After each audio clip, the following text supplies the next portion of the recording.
Hello, everybody. How are you all doing today? Pretty good. How about yourself? I am doing fabulous. Who was that who just said that? Row. Roberta? How are you all doing Yes. today? Oh, hold on. Let me turn off the double sound. Nobody wants to hear an echo of your own voice. Anyway, welcome to the last day of our challenge. And Roberta, I'm doing well. Hopefully you were doing equally as well. Shamoon, nice to have you on. Shanice, nice to have you on as well. Cynthia and Jack, welcome to the last Thank you. day of our 3-day challenge. Are you guys ready to wrap up? Yes.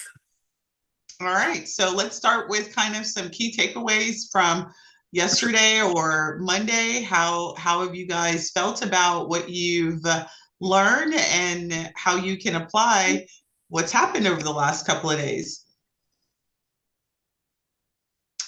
Eye twitch. You guys excited about your pricing model and opportunities for your pricing? Let me just do a really quick recap while people are joining. So Monday, what we did is we worked on your audience, who your ideal client is, and why you want to work with them.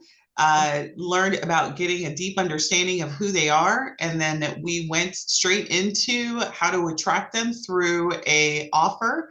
I call it a stranger offer. Some call it a lead magnet, but we went through and got some ideas on what your lead magnet could be. My hope is that you guys have finished those exercises and you've got the makings of what ultimately will be your attraction offer. And then based on that offer, we actually outlined it and then created, gave you some information on how to create the actual content. So if you follow through with those steps, you should have an offer that you're ready to promote. And so we want to create something and then we want to promote it. So, listen, I can understand it's been a real crazy week. Today's my client week day. So I've been on calls all day and life just gets away from you, right? And so I can understand if you're like, oh my gosh, I didn't get a chance to do this and I didn't get a chance to do that. And yeah, I joined the workshop Monday and Tuesday, but I just haven't been able to get to the next step.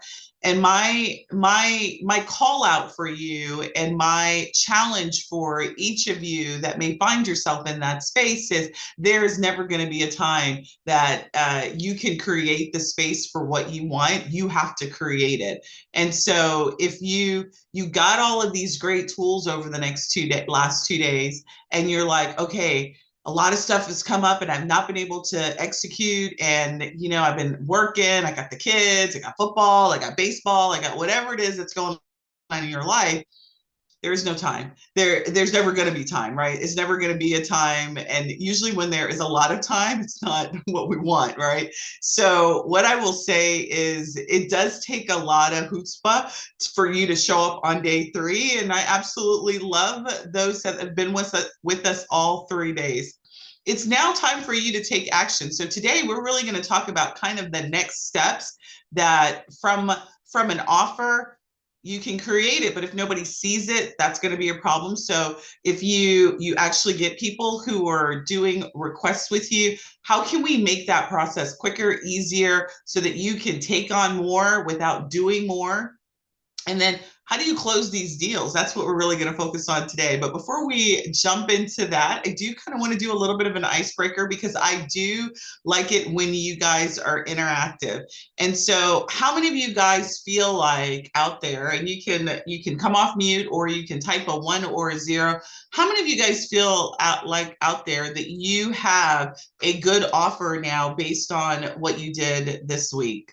Come off mute or you can type. If you feel like you have a good offer, at least an idea for an offer, and you've got a good foundation for that attraction offer that's going to get the ideal client that you want to raise their hand and say yes. How many of you feel like you're in a good position now with an offer idea?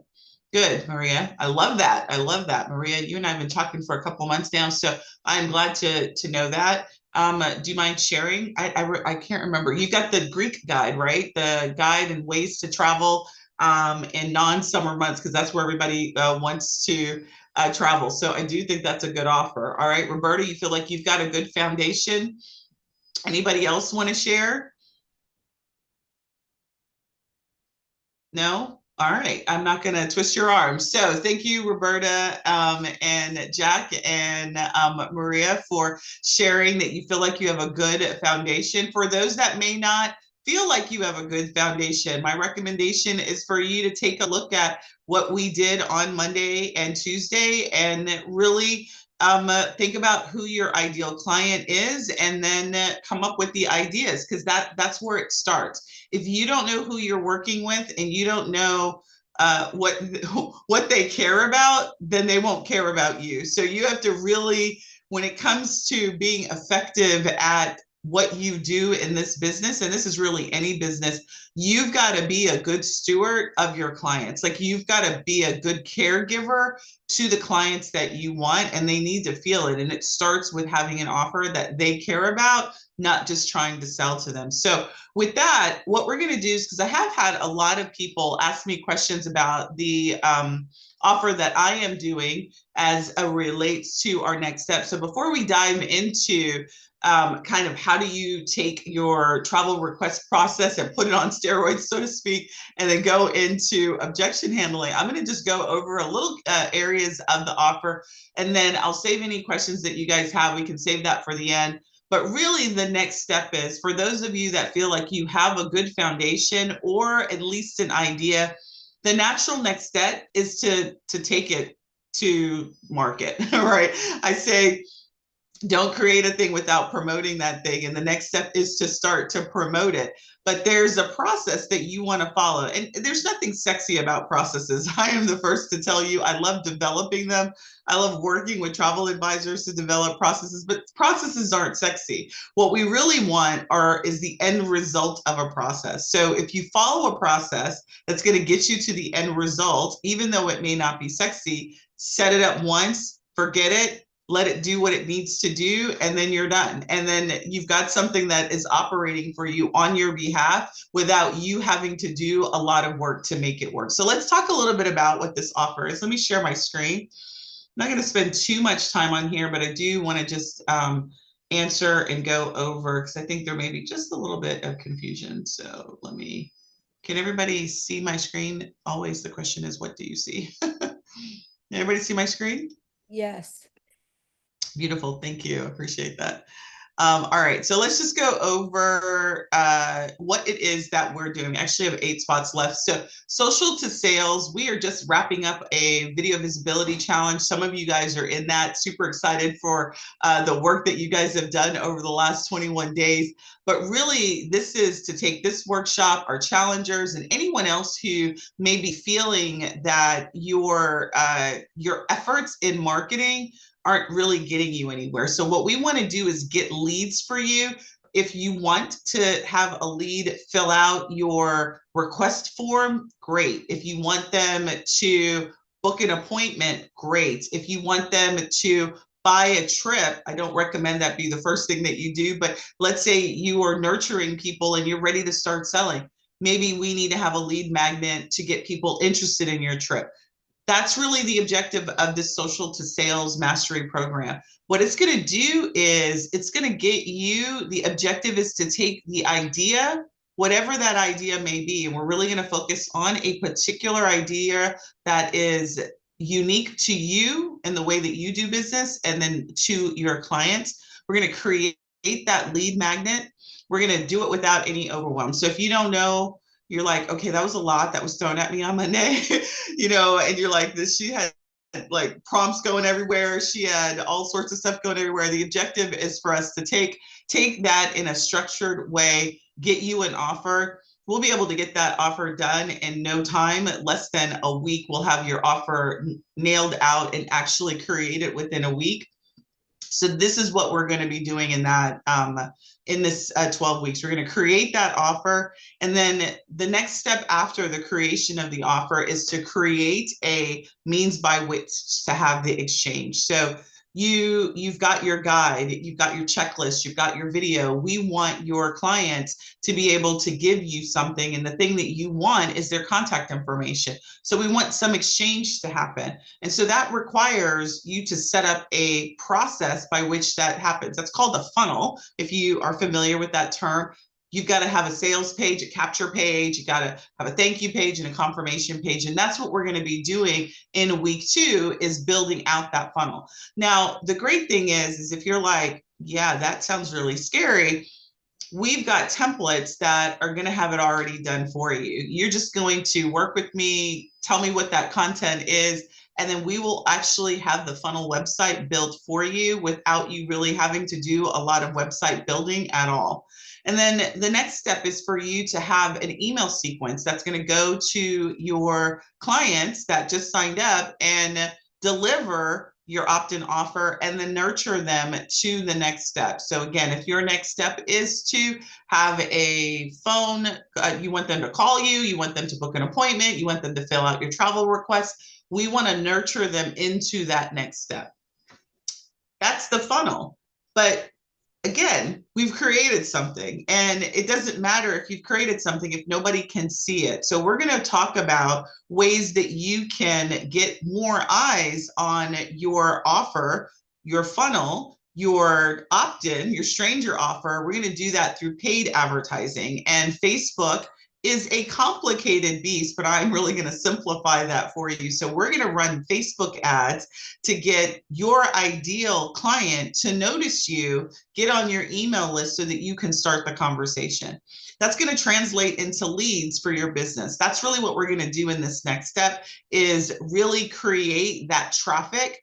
Identify who that traffic is on Facebook, because the likelihood that your people are on Facebook is 99%. I don't care what you specialize in. Your traffic is on Facebook or they're on Instagram. 2.5, I think it's almost close to 3 billion people, but at least 2.5 or 2.75 billion people are on that platform every single month. And that's unique users, not duplicate, and that's not including the bots, right? So there's a lot of people out there on Facebook, and what we want to do is create an offer that is going to stop them in the scroll and get to click on your fill in the blank offer that's going to be unique to you, and again, unique to them in terms of what they want. So how many of you guys have done social media and you're like, yeah, I've done social media, but nobody engages with my post. Nobody clicks on my post, or maybe they like and they never buy. Have you guys ever experienced that? I've worked with a lot of travel advisors that have experienced that. Any of you guys experienced that? Yes, you have experienced that. And so that's what we want. A little bit, you've experienced it. That's what we want to avoid. Most of the people that are on your platform, on the platform of choice right now, so we're talking specifically Facebook and Instagram, they probably are your friends and family. Don't get me wrong. I love friends and family. They're probably people who've already traveled with you. But if you really want to see the numbers that you want, you've got to attract strangers, and you've got to be really good at that. Facebook is super good at that. I'm really super good at finding your people on Facebook, and I'm going to teach you how to do that seamlessly so that you can get your offers and be seen by the people that you want. So social media is social. And if whoever's on your personal page is just people that you know, and you're not doing anything to grow that, it's not likely that and they've already gone on your trips, or maybe they're not interested. Maybe they're friends from high school that don't really get. You've got to have a way to get fresh people that are strangers to you, that are interested in who you are, building a community around that, either on your personal page, your business page, inside of a group, inside of your email list. And that's what we're going to do in phase 2, is really take that social media traffic and turn that into a community of people that are really going to start to hear and listen to what you have to say.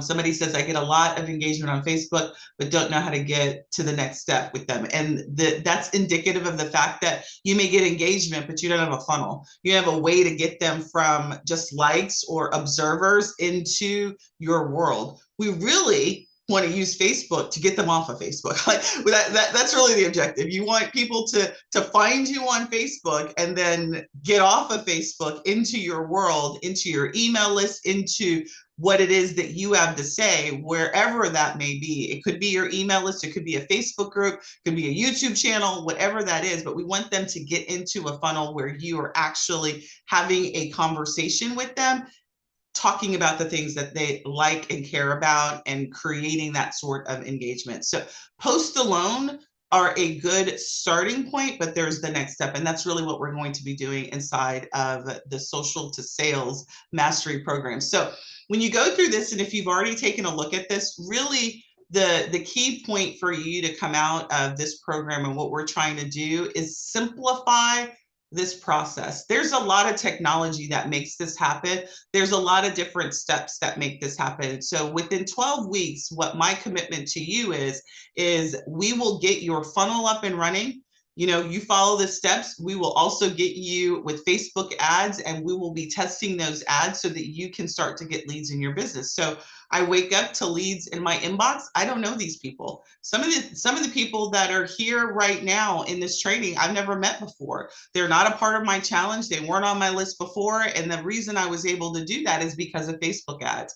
Same thing for you. You guys all, based on our conversation on Monday, have really powerful whys, have really good niches that you want to help people with, and people need your services. So we need to get you in front of more people, and that's really the objective of the Social to Sales Mastery Program. All right, the elephant in the room is that the investment, it's $67 a week to do that. It's a 12-week program. I'm going to show up every week. We're going to do a training on Wednesdays, and then we do a group coaching call right after that. And then you're going to get a one-on-one session with me. When you enroll, we're going to talk about your business and make sure that we have a good idea of what kind of the direction that you're going to go on. And then we're going to go into group coaching calls weekly. I was going to start on November 6th, but that's the day after the election. So I'm going to push it out a week. So, you know, I recognizing kind of the era that we are in. So we will not start on the 6th. We will start on the week after that, on the 13th. So I will give you guys some information that will also give us some opportunities to get those one-on-one calls scheduled. You guys are going to get access to a library, which will, that's going to be a course that's going to have all of the recordings. So if you ever miss a week, you'll be able to get to that information inside of our course.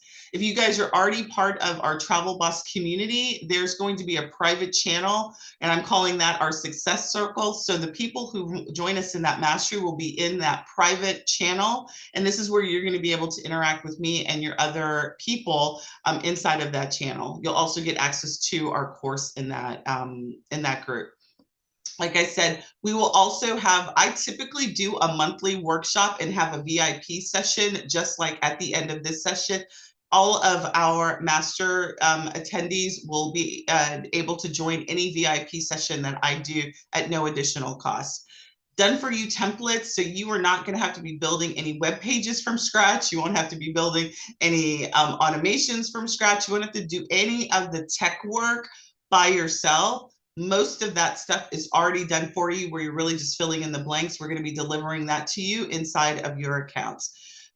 You will get VIP access to Travel Pro Suite. If you're already a Premier paying member, so if you're in trial, this doesn't apply to you, but if you're already a Premier member, your invitation is coming to you. You don't have, all you have to do is opt in and you'll be access to this. If you'd like to become a Travel Pro Suite member, we will give you 3 months Premier access to the software at no additional cost.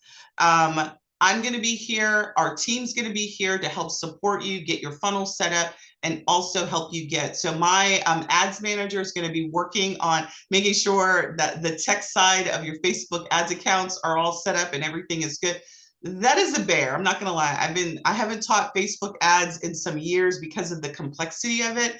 But, you know, along with my Facebook manager, between myself and him, we'll make sure that all of your accounts are set up and everything that we need to work, that we get that set up. And so you're going to have us to help you along the way.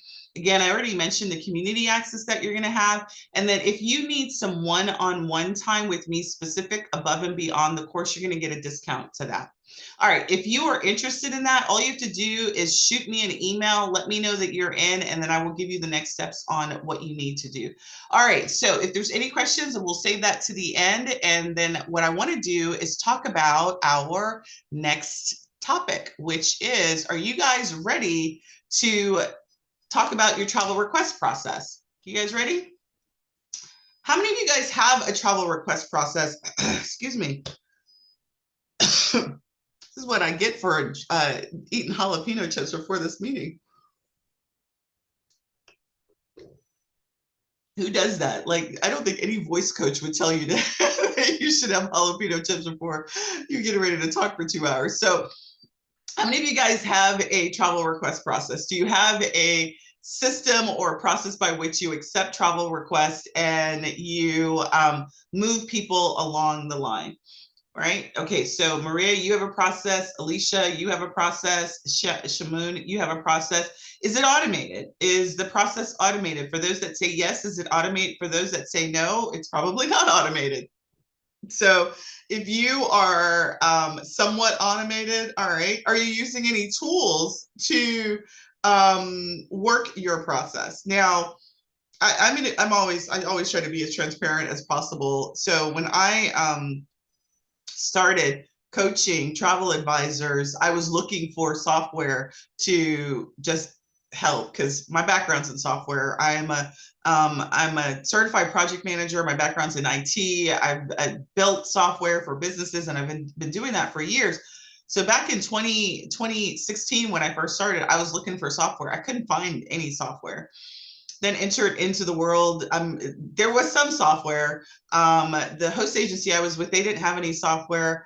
I think I got wind of a couple of pieces of software, but then TravelJoy entered in the space. And so TravelJoy was it. I heard of Test, I heard of TravelJoy, I heard of Vacation CRM, and I evaluated all of them. And for the longest time, I was like, I'm not happy. I'm so not happy. And so for those that are saying that I have a system, fast forward some 6 years later, there's a system everywhere under the sun, moon, and earth, right? There are people coming out of the woodwork with CRM systems for travel advisors to help them automate the process. However, what I will tell you is there's not a system that really helps you automate the request process. So most of the systems that are there help you automate the booking process, but they don't help you automate the request process. This is why, back, I want to say 2 years ago, I went through TravelJoy and I created a travel request blueprint of sorts. Many of you may have been introduced to me through that process. And so what I'm sharing with you are really the 7 steps. Now, what I've learned in the last 12 months with working with you all in our software is a lot of you all don't want to do discovery calls, or you're working with repeat clients and you want to just bypass that. So I'm not talking to you all yet, because I am going to develop a solution that will allow your existing clients to bypass, go straight to payment and bypass that. So we've got that coming. I want to let you guys know, if that's your situation and that's your process, that's coming. We will have that released by the end of this month, early November at the latest. But here's the 7-step process, inclusive of a design discovery call. So let me go through that really quick and talk about the automation opportunities. I'm going to do a little bit of a demo too, just to kind of show you how this walks through. First thing is, everybody's got a form, right? Like, hopefully all of you all have some sort of form that says hey, client, fill this information out so that when I meet with you or I talk with you, I don't have to keep going back with you back and forth, right? Does everybody have a form at least? Do you have a form to capture the request in and of itself? Like, let me know in comments. Do you guys have a form to capture the request? Now, some of you may have a long form, some of you may have a short form. Maybe you're using, Jot form, Google Forms, incognito or cognito forms, or fill in the blank. You've got some way to capture that, right? So I'm getting a lot of yeses. You at least have a way to capture the requirements of the trip. Now, this is where I want everything else in your world to be as automated from there. From the point that somebody says, I want you to look at a trip, from there, they're a part of your world, right? And what I mean by that is you have their name, rank, serial number, you have their travel preferences, you have their contact information, you have everything that you need to continue an ongoing relationship with them. You have everything that you need to start to segment them, right? By their travel preferences, by the types of trip that they did on the first and the ones that they may be interested in, right? This is data about your clients that you need to do stuff with, right? You need to market, potentially create lead magnets around, potentially continue conversations, even if they don't proceed. Most of the time that information gets lost, right? Somebody said that they've got a form in Travel Joy. I'm very familiar with Travel Joy. I'm familiar with the CRM packages that are out there. You can name it, doesn't matter. I probably have seen it or dealt with it in some fashion or form. The systems don't go to the next thing. Usually you take a form, you take that request, and then you've got a swivel chair into Calendly, right? Or maybe you got to pick up the phone and book an appointment if that's your process, right? You got to go from request to how are they going to get how are they going to get in front of you, right? So the next step is if that's your process, and this is the process that I teach too, is we book a discovery call. Somebody submits a request and we do a discovery call. How many of you guys are doing discovery calls? How many people are doing discovery calls? Do you get the request and then you actually talk to the person, right? Sometimes, right? And Katisha, I know why right? Because most of your people just want to bypass the call and they just want to go straight into the booking, right? So 50%, yes, you're doing a discovery call. All right. So there's some stuff that you could potentially be doing on discovery calls, right? Now, if you're using a system like Calendly, Calendly has the ability to send email automations, text messages, and integrate with your calendar and all of that, but it's not integrated with your form, right? So 9 times out of 10, you don't know when the appointment is done. You can't update a stage. You got to manually do that. In Travel Joy, you have to absolutely manually do that, right? So you have the call, somebody misses the call, it gets scheduled. You got to manually move them to some other stage. All of that's manual, right? So that's another touch point that you have to do. We want, from the time an inquiry comes in to the time that a booking occurs, I don't want to touch it at all. Like, I don't want to have to touch you, think about you until it's the time, I usually, when I have discovery calls, I look at my calendar on Sunday, I see what's on the calendar, and then I'm preparing for that. So, Sunday or Saturday, I'm preparing for the week, and I don't think about that call or that person until it's time for the call. All the reminders go out. If they want to reschedule, it gets rebooked, it gets canceled. All that happens. If they fill out the form and they don't book an appointment, all of that work is doing its thing for me without me ever. So the time I come in is I show up like a superstar on the discovery call, right? That's what we want for you, because you guys got a lot of stuff going on, right? You're dealing with clients, you're designing trips. Like, you don't want to manage that process. This is what we can do, is we can manage that process if you are doing discovery calls. Now, the next thing, how many of you guys are charging fees? Are you charging a design fee for your services? How many of you guys are doing that? Travel planning fee? Yep, that's, I call it a design fee. Jack, you're only doing it for groups, okay? Anybody else charging? Anybody would like to charge? Let me ask that. Sometimes, Katisha, you're charging. All right, so we can fix that for you too. I'd like to charge. Nobody's, Alicia says she's not charging. Okay, all right. Well, listen, I'm gonna just get on my soapbox just a little bit. You do a lot of work. Not every transaction, every work that you do turns into a booking, and we are not. I really, really try to use the right language when talking about the people and the professionals in this industry. We're not, like, we call ourselves agents, but we're really not agents. Not anymore. Like, maybe 10 years ago, before I was even in the industry, right? Maybe we were agents, but right now we are designers, right? We are, because people have access to information and the ability to book and create trips like nothing. Like that, I mean, literally, even on AI is connected to Kayak.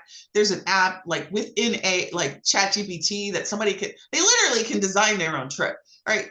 That's not what our value proposition is not just, I mean, don't get me wrong. Some of y'all, most of y'all are probably very good designers, but that's not the value proposition only that we bring to the table. You are a professional and you bring so much more to the table than just the design in and of itself. It's also the advocacy. It's also how many of you guys like it just pick a hurricane, pick a disaster, and how many of you are on the phones helping reschedule and deal with your client's trip, right? Just how many of you guys have had to do that, right? Somebody books themselves, they don't get that. They're on the phone at the airport trying to rebook and call the hotel and figure things out. So the design fee is really to help them leverage the relationships that you have with your suppliers and to do so much more, right? So you don't get paid by the suppliers to do this work. The commission doesn't cover this work that you do before they go out of town. Your design fee is intended to do that. I'm off my soapbox, I'll say no more. So that's what I want you to think about for those that are not charging, sometimes charging. Get paid for the service that you provide. And this is a sticky point. Even 2024, 2 years ago, ASTA finally said that they agree that people should be charging for it, right? And so I'm like, okay, ASTA said it. Everybody knows ASTA. They said it, and people still aren't doing it. Host Agency Review does a survey every year to see what the average money that people are making on their design fees, and still almost close to 50. It's still like neck and neck. Even like as much as I've been talking about it, blue in the face, neck and neck with people still not charging. I'm not trying to push you to charge. Yes, I am. Charge. If you still are on the fence to charge, what I'm going to tell you is our system makes it so easy to charge, right? Because I know it's a sticky point. Like maybe it causes like a little itching under your armpits. You like get a little sweaty when you have to like tell the person the price, right? We make it so much easier. All you have to do is move a card into the design fee. You establish your design fee there. Boom, we'll send the invoice for you. You don't have to do the invoice. The invoice will go out and bada boom, bada bang, it's sitting in their inbox, and we'll send the reminders for you as well. So you don't have to worry about like, because I was just talking to a friend of mine, she's in the childcare business. She said she had to remove herself from doing tours because that whole tour thing, she was given discounts, she was doing, and listen, I'm the same way. So if you're that kind of person that's like, yeah, I know, Sally, we've been friends since 2 years old, and you want to charge you $250 design fee or whatever you decide to charge because it's your best friend, remove yourself from the process. So we help you do that by automating that invoice send. So the minute you say you decide that that's a part of your process, all you have to do is move the card over to design fee, and then the invoice for the amount that you want to charge will automatically go to your client, and we will send out reminders on your behalf to let them know that, hey, your invoice needs to pay. And your responsibility is to just do the process. Like, don't interfere with the process. Don't give them discounts. Don't do anything. Just let the system do what it does. And then don't do the work until you get paid, right? So that part is, step 1 to 2.5. Those are the things that we can automate pretty much everything up to just you making the decision if you're going to charge it or not. And that's literally just a card move. Then the research and the trip profit sheet. We talked a little bit about the profit sheet yesterday, right? Some of you may be doing a profit sheet. Hopefully you've got vendors that are giving you the best pricing so that you can make as much money as you can. That's all sort of your internal. I wish I could automate that for you. I'm still thinking about that even after about 14 months on it. I'm thinking about how we can automatically create a trip sheet based on our a trip profit sheet already for you.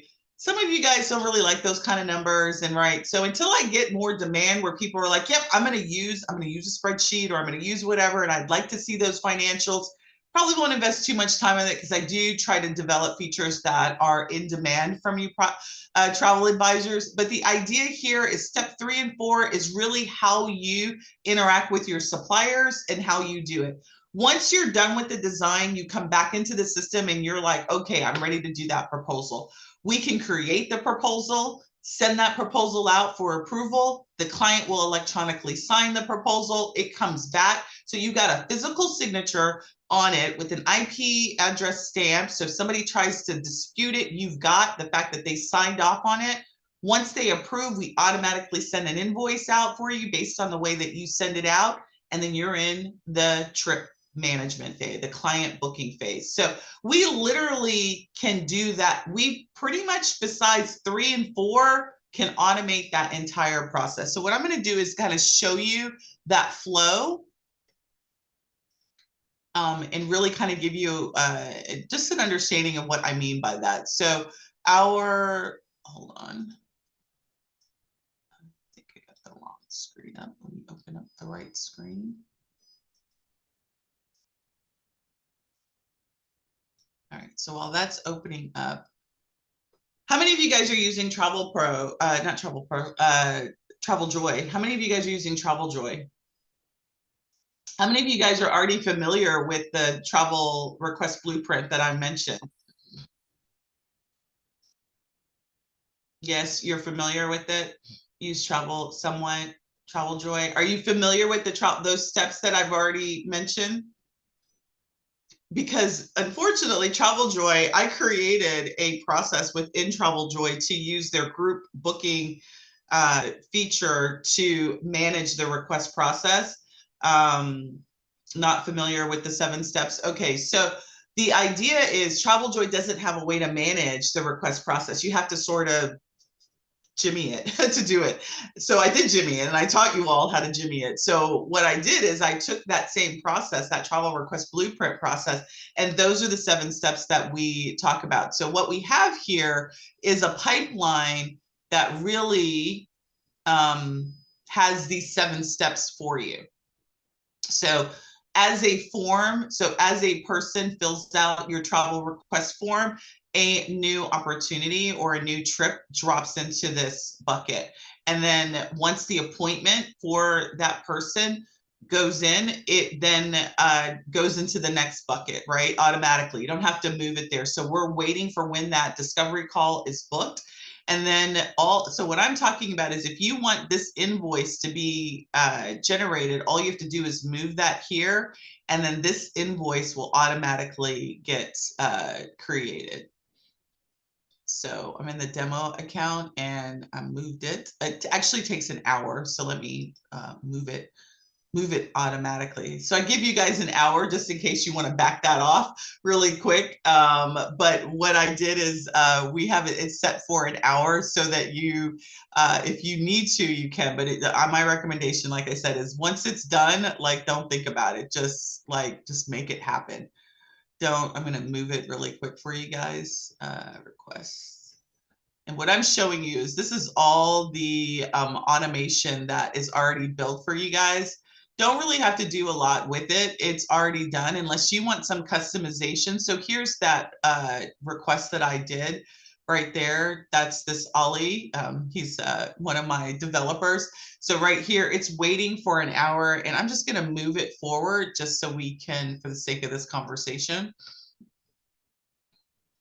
And so when we go back and we look at his record, what we're going to see in his contact record is a new invoice automatically was created. This invoice was sent to him and for the amount. So we can take a look and we can view the invoice, and literally you didn't have to do anything to create the invoice. You set it up, the invoice gets generated, he gets an email that says, hey, pay the invoice. Here's the, it's great meeting with you.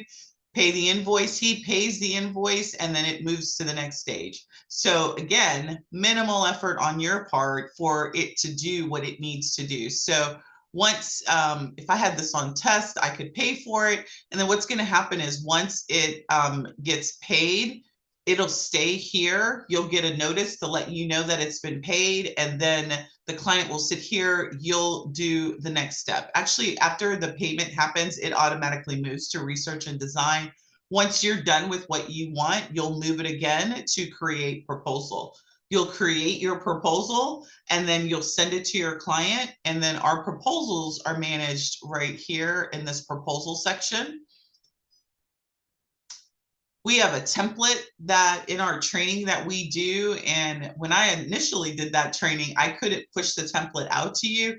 But in this upcoming month, because November is our 1-year anniversary, and so we've got a lot of features that are coming out in November, we will be automatically pushing a proposal template out to you. So all you have to do is make the modifications and customizations for your client. And then this is where the workflow happens. So a client's I said testimonial, I meant proposal if I did say testimonial. Proposal is here. And then once you send it to the client, it'll go to waiting for them to sign. Once they sign, if they don't sign, we send, I think, 3 sets of emails out to them and to you if they haven't signed. And then once they get completed, it goes to this stage. Once they've completed, we create a draft invoice for you. And then you have the opportunity to modify that based on the financial commitments that you got from the client. Are they going to do a payment plan? Are they going to pay it all up front? Are they doing it 3, 1 or none? Or, however you do it, but we create a draft invoice for you. You get the opportunity to make that edit, and then you send it to them for payment. And then you're going to be out of the request process into the booking. So really the work that you do is the work that you're accustomed to do, but all of the communication that helps you close the deal is done. Like the reminders that you do, the follow-up that needs to happen, all of that is done for you. And you really just get to focus on the business of the business. And then the communications are doing what they need to do. Really, there's 3 things that you've got to do. You need to show up for a call, charge your invoice, do the proposal, and then, we recommend do a follow-up to do the presentation. But that's it. Like once that's done, it's done. And you need to close the deal. So that's what we're going to talk about next. So before we go, does anybody have any questions about the workflow and really how you can utilize a system to help manage that workflow, create those additional touch points with your client so that you're not doing that? And that also just makes it just so much stronger of the ability. Like when you are sending reminders to your client, listen, hey, I've got the proposal, here it is. And all that follow-up is happening for you. Those are the more you can touch your client in terms of communication. We think, oh, I don't want to send them a lot of email. The follow-up, the money is in the follow-up. The money is in the follow. There's like no other way to say it. The money is in the follow-up. The reason a lot of people don't do well in this business or any business is their follow-up game sucks. Like they don't do follow-up. They're like, I send a quote out, maybe I call somebody, I send an email or something, and maybe you send it out a week later. They got busy, and you don't have a consistency into that. And so what we want to do is have systems that are consistent on our behalf. We define it once, we get it working, and we're done. All right. So any questions on this? Before we go to, because what I want to do is get to the exercise, which is objection handling. No questions? All right. Now, what's the average ticket price? Now, I'm not talking about your clients that you work with already and they already know you and you could tell them whatever and they're going to buy, right? I'm talking about a stranger that fills out a request for you to do travel. And what's your range typically? How much are you building trips for? Like what's your average ticket trip? Do you guys have a number? I don't see anybody typing. So does it mean you guys don't have a number? No numbers? Nobody has a number? Nobody has numbers? No, not really. You don't have a number? My number is 3,500. I do not like to design anything less than 3,500 per person. What? Nobody has a number? 3,000? Okay. Anybody else got a number that they want to share? Why is it, so before we even go to objection, 2,600 is your number. All right. 2,600. That's per person. All right. So, I'm just going to tell you a little bit about why a number is important, right? So do you guys have like annual goals about how much money you want to make in the business? How much money you want to make in your business? Like, how much money do you want to make in your travel business every year? I'm not talking gross sales. I'm talking about in your pocket, like, in the bank account that you go to the tax attorney and you're like, here is my number. Like I made this much, right? Not, absent of the subtraction of the supplier, 100K, right? Are you independent or are you independent? I'm going to assume that's net, right? That's 60,000 net that you take. So regardless of after you're split with your travel, your host agency, if you're independent, it's your markups plus commission plus whatever else you do, right? So 60,000, 100K, right? So, without an average ticket sale, then how do you know how many clients you need to have every month, quarter, year, right? So those are critical metrics for you to know. And the reason why I say for you to know what that number is because it also should dictate the kind of selling that you do. Now, I will tell people every day and all day long, I don't think it's important. let me not shoot myself in the foot because let me rephrase what I was just about to say. It's important. It's just the way that you sell is different. Like if I'm selling low ticket, the way that I'm going to sell a low ticket is different than the way I'm going to sell a high ticket. Right. And so most strangers will not spend 3,000, 2,600, 5,000, 10,000 without having met you. That's just not really reality. Like people just generally don't do that. Don't get me wrong. You can come in my inbox and be like, well, I sell $13,000 trips all the time. That's fine. But generally, strangers aren't going to do that without having a conversation with you. And so the beautiful part of the conversation is you get to position yourself as a service provider. And as part of that sales process, and maybe you don't think, oh, I'm not really a salesperson. Well, you are. That's what you're doing. Like that's what this is what we do. We are salesperson. We are selling travel. Our product is travel, and it's a high ticket product that we sell. It's most of our trips are not low ticket trips. So if I was selling budget travel or low ticket trips, like, below, and some people will say low budget is below 2,000. Really, if you're selling between 2,000 and lower, right, the way that I will sell will probably be different than the way that I sell. Not probably, it is different than the way that I would sell a 3, 5, 6, 7, 8, $10,000 trip. Does that make sense? Right. I need to have a conversation with the person in person, like on a Zoom call, in a situation where I can talk to them. I don't want to be going an email back and forth about their objections, right? Have you guys heard of objections? Like, have you heard of it's too much money? Like, because that's an objection. Have you guys heard that before? All right. I can't afford it. I need to go talk to my spouse, right? That's an objection, right? Because you should have known that before they come. Is there a decision maker that needs to be at the table right now? That's how you handle that, so that when you get to, after doing all of this work, particularly if you're not charging, that you're not surprised as to, well, I'm talking to Jane Doe and John Doe has to be there and she never mentioned John Doe. Or I'm doing a girlfriend's trip and we got to get buy-in from 50 other girls before they'll commit, right? That's what the purpose of the call is to do, is to help you understand not only the trip requirements, but the people that you're going to be dealing with to get the yes at the end of the game. At the end, and it is a game, like it's a fun game. It depends on what your definition of fun is.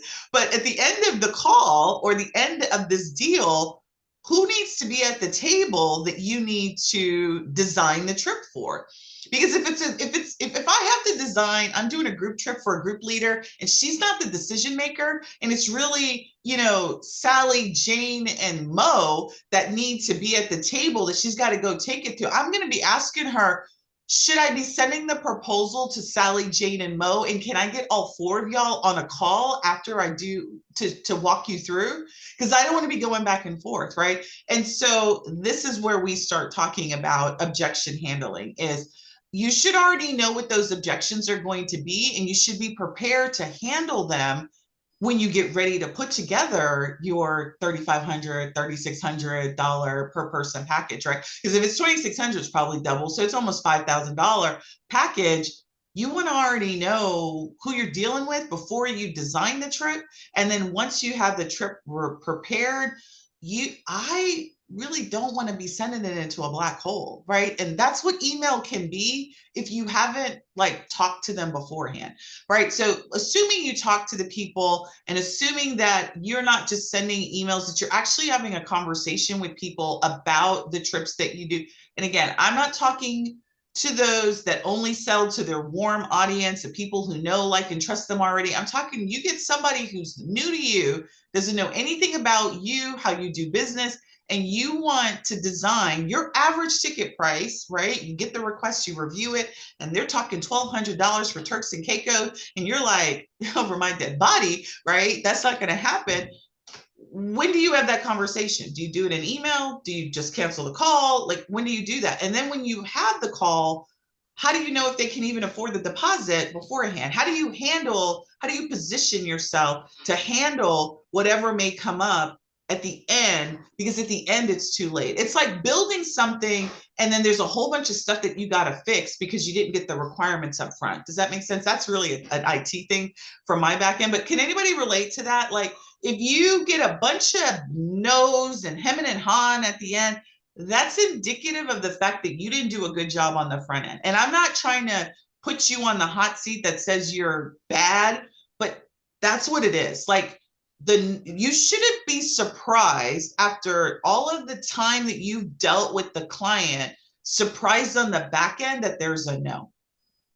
Does that make, because there's something that happened between the design and the delivery that you didn't get that got the no. You didn't either qualify the person well, you didn't get maybe the require, like and again, it may not all be yours, because there are some Yahoo clients, don't get me wrong, but that's also the reason why I do discovery calls as well, is because I want to know, like, I can feel you out. Like, I know if you're a Yahoo if I talk to you. Do you know what I mean? Like, I know if you're a Yahoo. Now, there's some people that shock me, but it's really rare if I meet you that I won't tell if you're hemming and hawing based on the questions that I asked. I sound like my grandma, hemming and hawing. Like, do people even say that anymore? Well, I do. So hold on. Somebody needs to go on mute. Hold on, let me mute you all.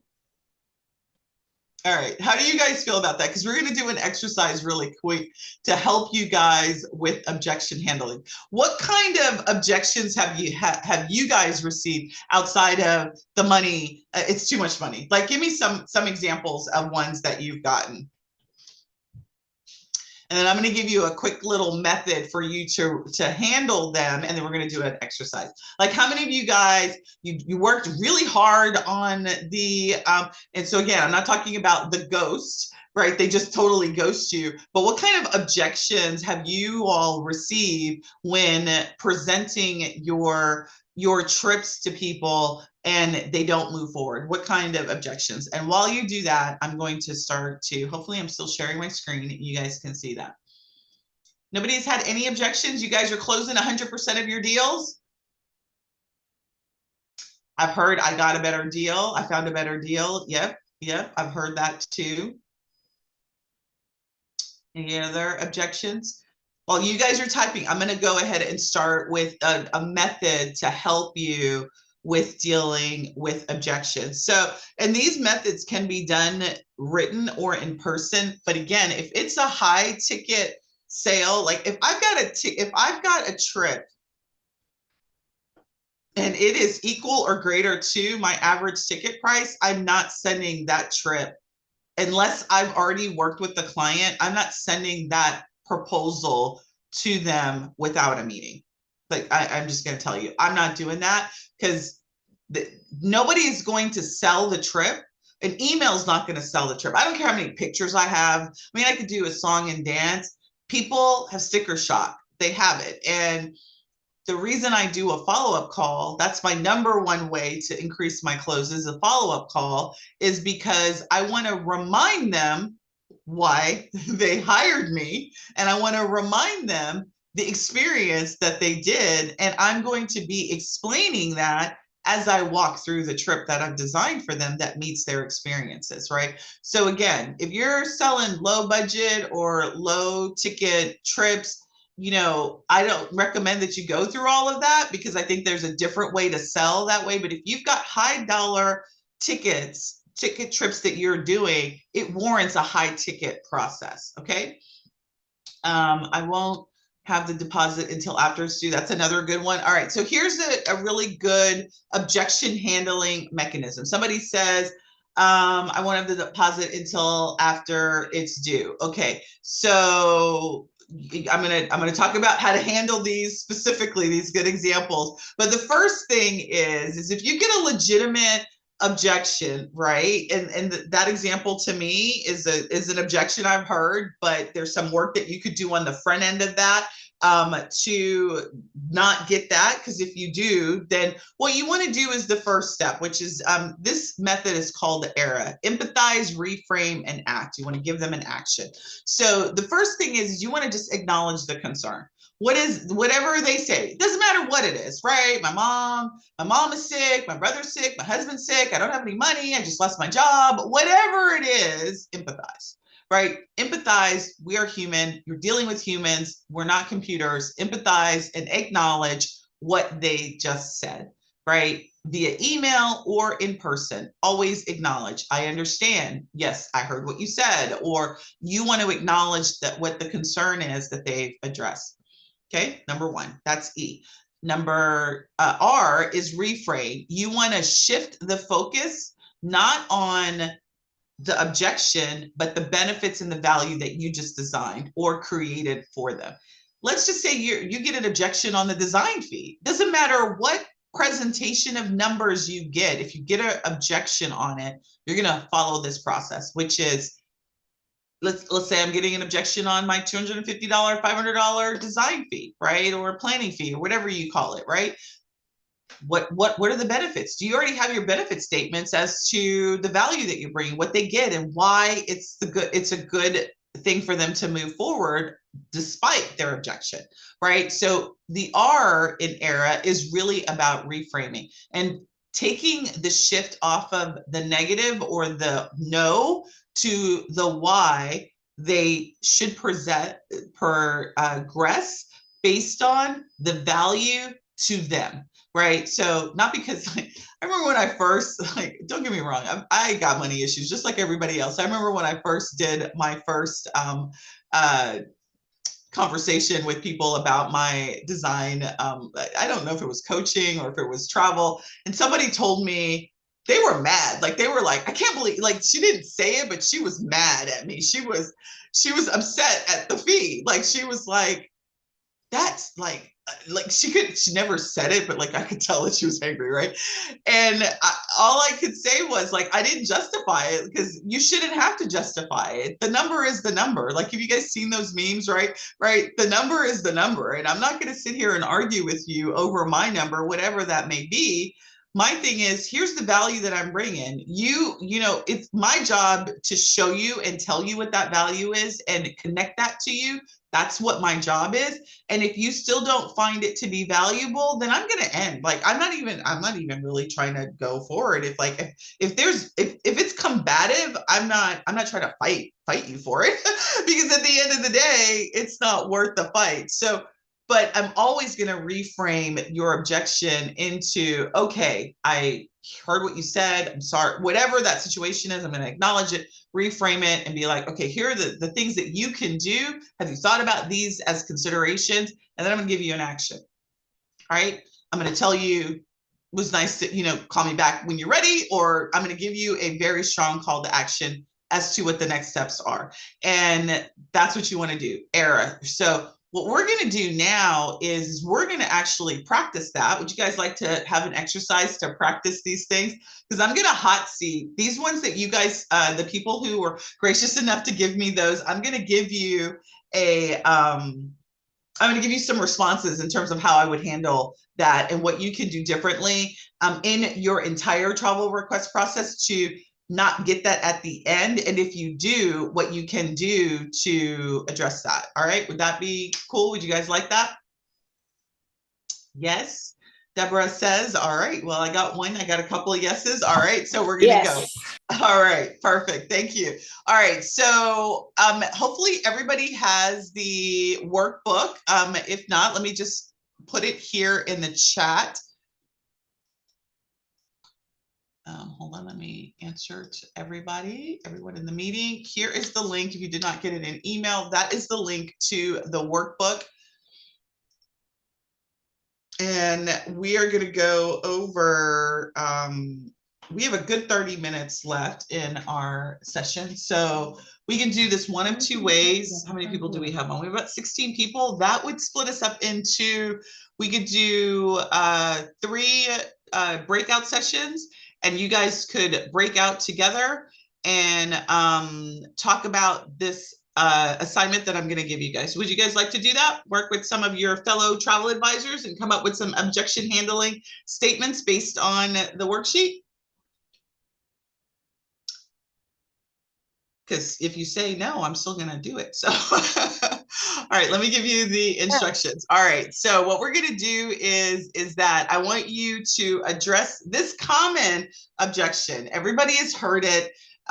They're familiar with it. And what I want you to do is in your groups, I want you to come up with your empathizing. What would you say? What would you be prepared to say when somebody says the price seems too high compared to booking it myself online? Because all of you guys have had that, right? What is your empathize statement? What is your reframe statement? And what's your call to action? I want you guys to work together and come up with that. And then be ready to talk about it, because then I'm going to give you some recommendations and ways to handle that. Okay, you guys ready? All right, let me see if I can remember how to do this. I haven't done a breakout session in a minute, but these are always fun because then you get to meet each other. So I'm going to give you, it's going to be a good 10 minutes for you guys to do that. And we're going to create, there's 12, so we'll create 3 breakout sessions. And then I'm going to float around the sessions and do that. Anybody have any questions on the instructions? No? Okay. All right. Breaking you out now. And then I'm going to join the breakout sessions and just join the rooms. I'll join in and give you any feedback if you have any questions or concerns that you want to do. So just go ahead and join into those rooms.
Hey, Katisha.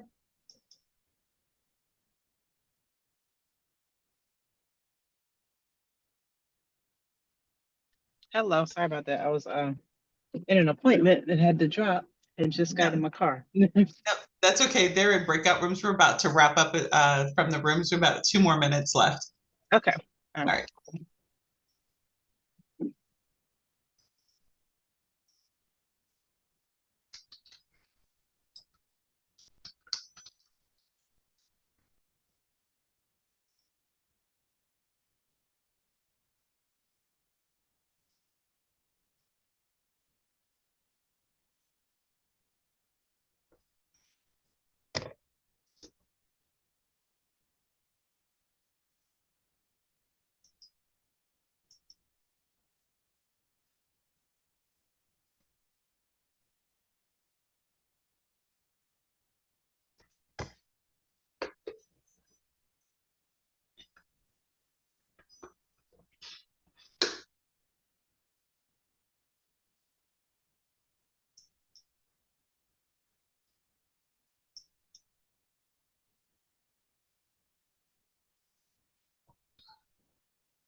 All right, everybody should start to be coming back, and you guys are back.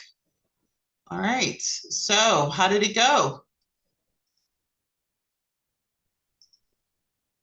That was a good discussion for us. Good, good. It's meant to be. So what did you guys, so we only had two groups, so who would like to share from the first group what you came up with? Group one. I was floating around your room, so you guys were talking, so don't be shy now. Did I, Well, I mean, I don't mind seeing what our group said. I don't know if we're okay, group one or not. I think you were, yeah, Donica, you were in group one. Okay, well, I know I mentioned that I do empathize. So I'm so sorry you're dealing with that or you're having that, issue or that problem. But unfortunately, we just don't have a lot of wiggle room with deposit with our suppliers, and that we can come back and revisit at a time when you're able to make the deposit and get it requoted. Someone else had mentioned about using different suppliers that give you a longer time to pay. And I think that's great, but this person is talking about paying 4 days before they leave. I don't think anybody does that for you to pay 4 days before you leave. So I think a longer lead time, probably for this particular client that we were talking about, is probably not the answer.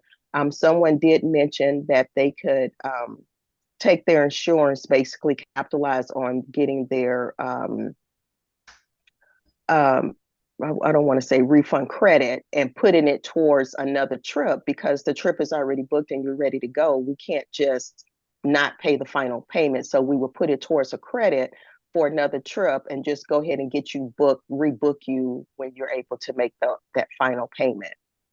So Okay. that's kind of what we discussed. All right, so it sounds like you guys, there was empathy in that response. There was a bit of a reframe because you mentioned the suppliers and that, it was more of discussion of the constraint as opposed to really a reframe. And then you gave a call to action. There was a couple of mixed things that I think I just heard you say. One was, so the objection that we were talking about, the price is too high, but it sounds like somebody was saying that they couldn't make the final payment. Is that correct? So you'd already booked the trip. This wasn't really an objection. This was really a problem after booking, right? Not necessarily an objection to a presentation of information, correct? Correct. That's what one of our, someone Mhm. in our group mentioned, yes.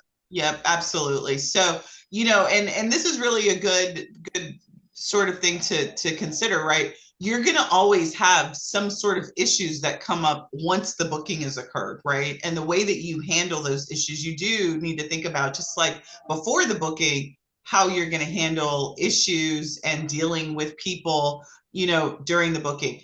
Making payments on time is one of them. Or making payments by the final due date. That's a major issue that we as travel advisors need to have a process. And that really is not an objection.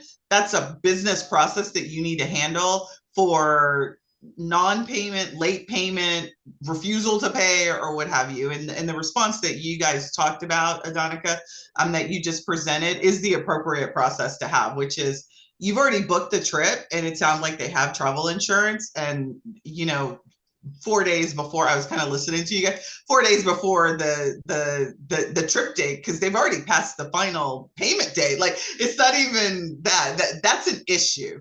That's really not an objection. So an objection would be, you present them, they come to you 4 days before and say, I want you to do a trip. I want you to design and get me out of town for my honeymoon. And you say yes.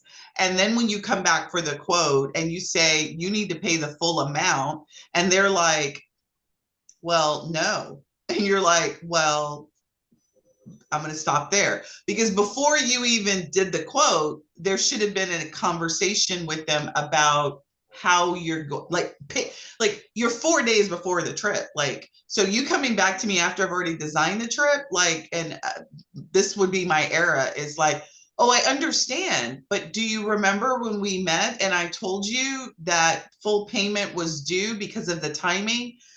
Do you remember that? So I would empathize. The reframe is, we've already had this discussion, dude. Like, this is not new. We already had this discussion. And your call to action is, would you like to change the date of your trip? Like, those are, that would be the error. Does that make sense? Like, so issues, you need to have a business process to deal with. Objections, you need to understand how you want to acknowledge, reframe, and give them a next step. Okay.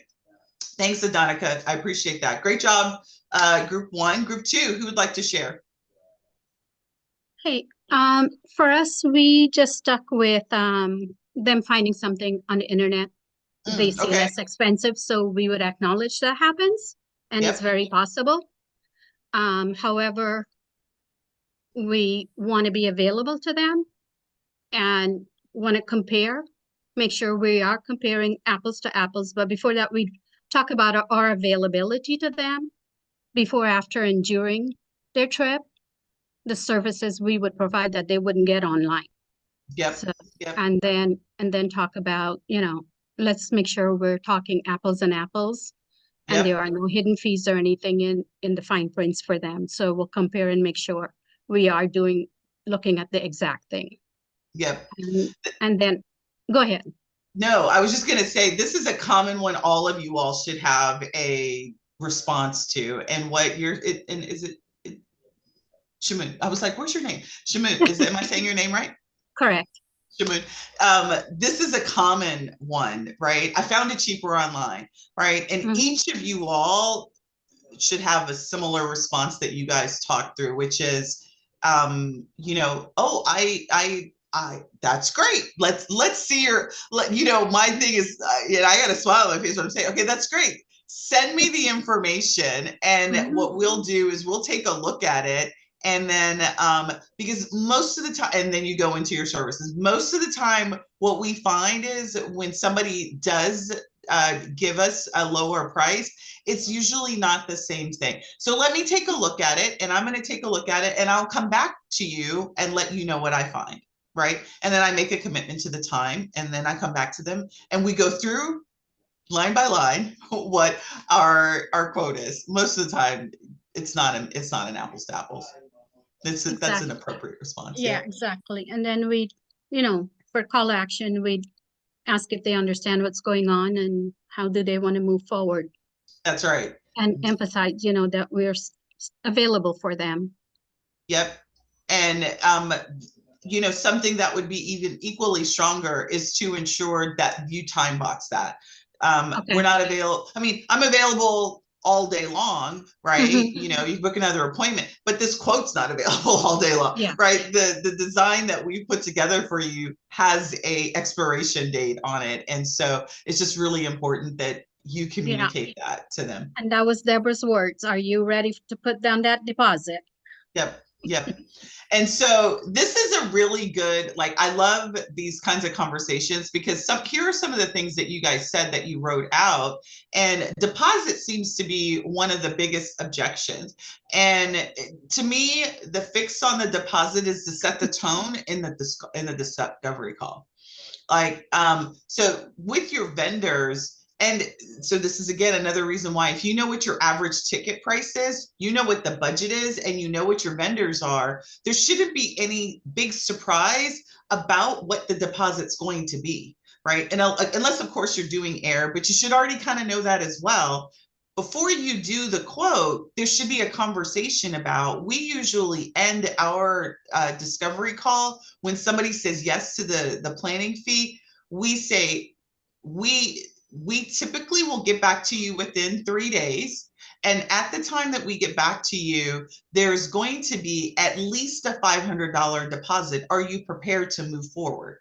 We get that up front. I don't wait till the end, right? I don't wait so there's a surprise. And then I talk to them about how airline works, right? If we're doing air, it's most likely you're going to have to pay for that up front.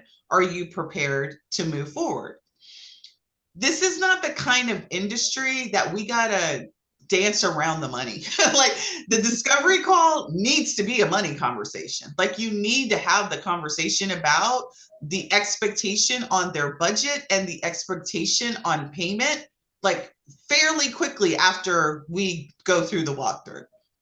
Are you guys comfortable with that? Are you guys already doing that? And then you're finding that people are still doing objections at the end, or you're okay with that, or you're not doing that? Kind of talk to me about where you guys are in that space.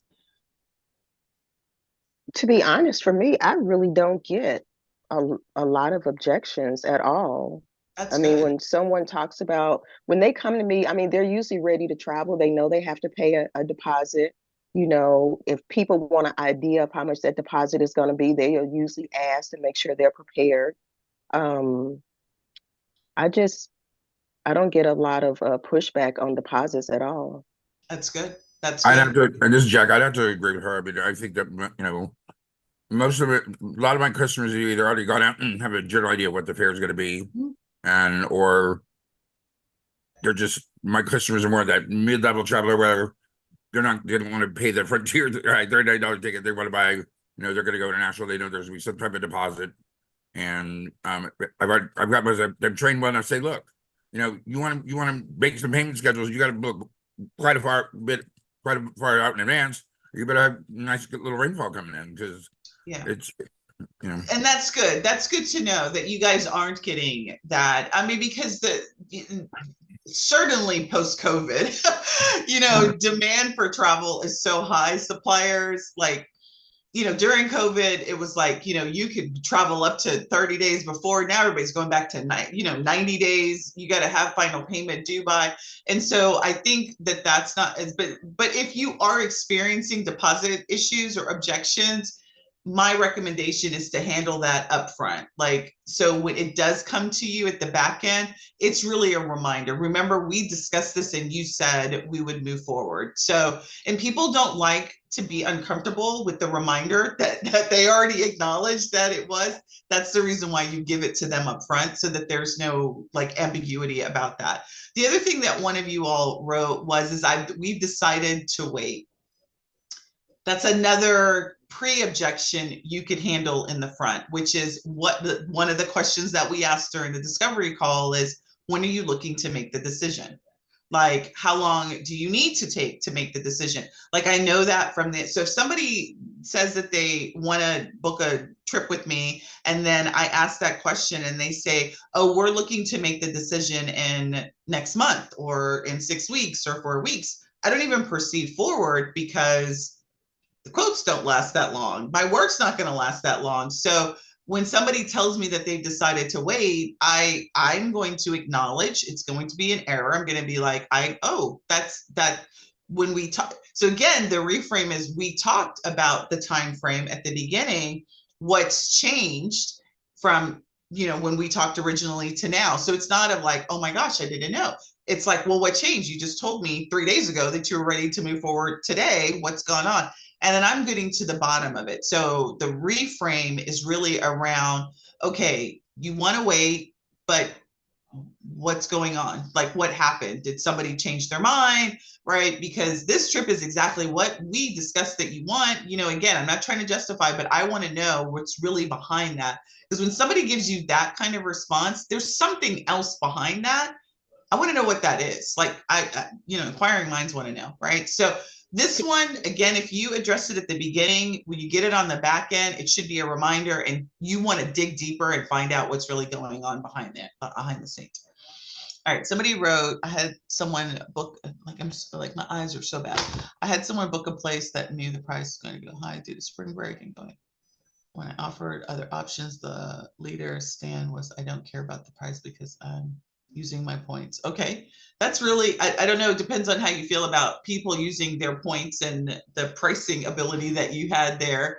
But listen, objections at the end of the day are something that you should plan for. You shouldn't be, it really should be to the point. So I think Jack and Adonica said, I'm not really getting objections on price. My people, when they come to me, they know that they're ready to go. They already know they've already done some shopping around, so they're ready to book. And that's really good. However, if you get people, as you start to get more people that aren't familiar with your price and aren't familiar with you, you got to be prepared for these types of responses. It's rare that you're going to get like brand new spanking stuff. So why not do the planning up front? Why not be prepared for what you're going to say with this? And the kind of exercise that we just did, where you're sort of practicing with other advisors. If you have accountability partners, these are great things to do. It's like, okay, I had this, and this is what I would say in this situation.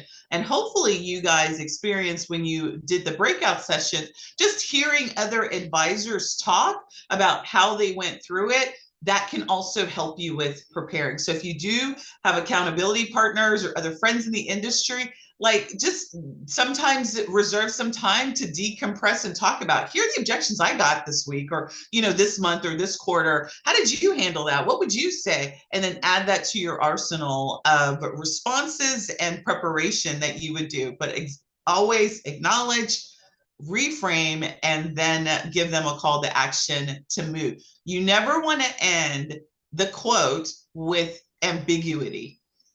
Like, I don't know if they're going to move forward or not. I don't know you don't like that. It doesn't feel good for you, and you shouldn't give them an out because you've already done the work. They already agreed to it. So unless some catastrophic event occurred, it should be like Jack and Adonica said, which it's a closed deal because you've already done all the work to close it. So close it, like close the conversation at the end of the conversation. Is make sure that you know what the next action is going to be with your client, either you're taking or they're taking, and everybody's clear about that. Listen, how do you guys feel about this last exercise that we did this today, just now? How do you guys feel about that?